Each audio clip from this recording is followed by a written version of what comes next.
From BBC Learning English, this is Learning English from the News, our podcast about the news headlines. In this programme, consciousness is what you experience, your thoughts and feelings. But where does it happen in the brain? Two major theories are put to the test.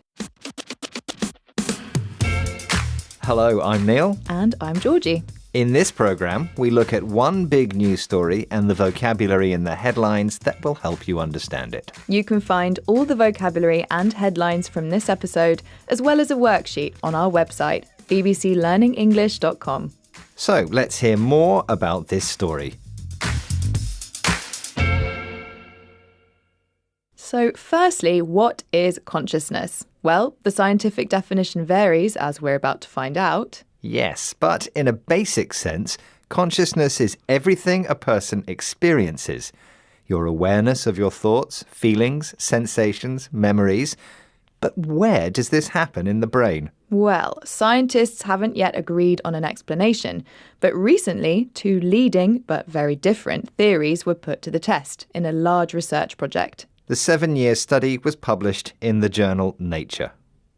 Let's have our first headline. This one is from Scientific American.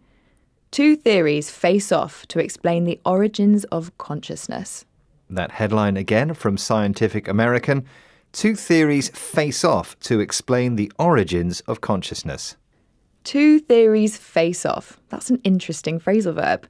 What does it mean if two sides face off? Is it friendly? Or are they about to fight? Well, they are about to fight. So face-off means to meet an opposing person or group to begin a competition or confrontation. So imagine two opposing sports teams, for example, at the start of a match facing each other. That means they are opposite each other. In some sports, like ice hockey, that moment at the start is called a face-off. OK, so in this story, the major theories, which are very different to each other, are facing off in this big experiment to see which one is right. Now, the scientists aren't literally about to fight in the lab. This is more of a metaphorical meaning. Their ideas are in competition. And face-off can also be used as a noun, a face-off. That's written with a hyphen in the middle. So we could say the two theories are in a face-off. We've had face-off, meet to argue or compete. For example, two colleagues of mine are facing off in a battle for the promotion. This is Learning English from the News, our podcast about the news headlines. Today, we're talking about a large new study about human consciousness.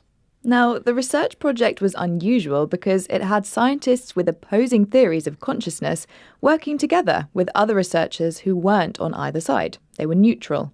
The two theories that were put against each other were very different.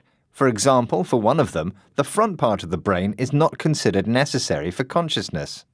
Whereas the other theory argues that consciousness comes from what they call global broadcasting across the brain, which does include the front regions. Let's have our next headline. Two theories of consciousness faced off. The ref took a beating. And that's from the New York Times. OK, that headline again from the New York Times. Two theories of consciousness faced off. The ref took a beating. So again, we have that phrasal verb face off. This time in the past tense, two theories faced off. Yes, but this time we're looking at took a beating. The ref or referee took a beating. So what does it mean to take a beating, Neil? If you literally beat something, you physically hit it. Metaphorically, though, beat can mean to defeat someone in a competitive situation. So, Georgie, I always beat you at tennis, for example. You're such a loser. Hey!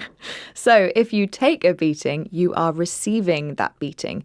You are being beaten. Now, the referee they're referring to in the headline is the research study itself because it has been criticised by some other scientists. You can use take a beating anytime something has suffered some damage. For example, my garden shed was destroyed in the storm. It really took a beating. Yes, or another example, my presentation at work the other day went really badly. My confidence has really taken a beating.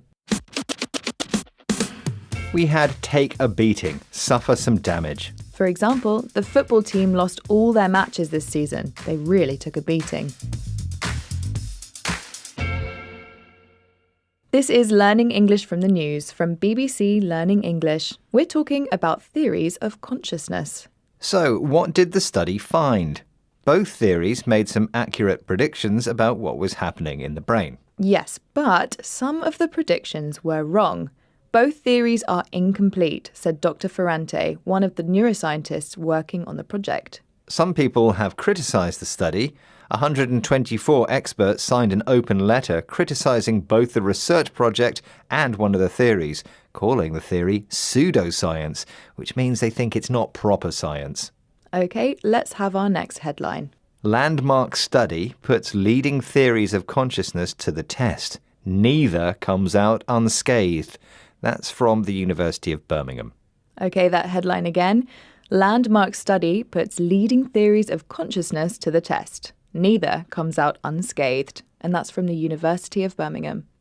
This time we're looking at the word unscathed. Georgie, what can you tell us about unscathed? Unscathed means without damage or injury. So here in the headline, neither of the theories comes out unscathed. In other words, they've both been criticised and so damaged in the process. Unscathed comes after a verb. So, for example, you might hear, he was in a horrible car crash, but he came out unscathed. He had no injuries. So, if unscathed is undamaged, does that mean scathed is damaged? Yes, but interestingly, it's much less common. We don't really hear scathed often at all. No, we don't. But we do hear scathing as an adjective, which describes a very strong attack, usually an attack through words. Yeah, so for example, the critic wrote a scathing review of the film. She thought it was awful. We've had unscathed, undamaged. For example, the government came out unscathed after the corruption scandal. That's it for this episode of Learning English from the News. We'll be back next week with another news story. If you've enjoyed this programme, try our Learning English for Work podcast, which can help you improve your English at work. You'll find the latest episodes at bbclearningenglish.com. And don't forget to follow us on social media. Just search BBC Learning English on your favourite platform. Goodbye for now. Goodbye.